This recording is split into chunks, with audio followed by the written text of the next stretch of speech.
the garden of safe spaces. A journey home. Nora had always loved her home, a small cottage tucked away at the edge of the village. But over time, her home had become a prison. It started with small, creeping fears at first.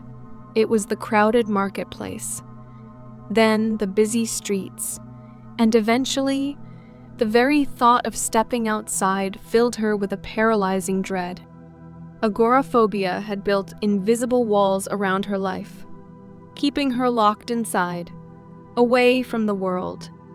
Days turned into months, and Nora's world shrank.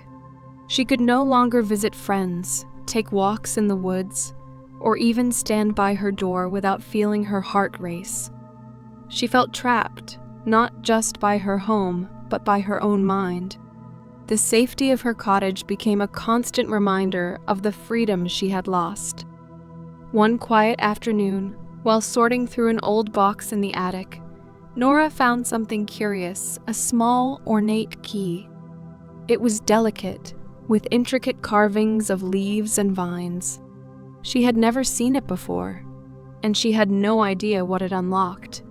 But something about the key felt familiar, as if it held a piece of her that had been lost. Guided by an inexplicable pull, she followed the key's gentle weight in her hand to the back of her cottage, to a door she hadn't noticed before. With trembling hands, she inserted the key into the lock. The door creaked open, revealing a hidden garden bathed in soft, golden light. The garden was like nothing she had ever seen, a space of profound peace, where time seemed to stand still. Flowers bloomed in every color, and the air was filled with the sound of gentle winds and distant bird songs. But most importantly, this garden felt safe, as if it had been waiting for her all along.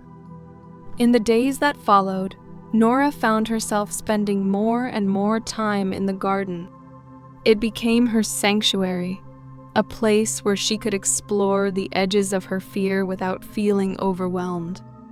She would walk to the outer gate of the garden each day, sometimes stopping, sometimes venturing a little further. With each visit, the world beyond her home seemed a little less frightening. As the weeks passed, Nora began to notice a change within herself.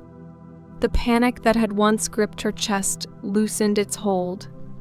The anxiety that had kept her confined softened like a distant echo.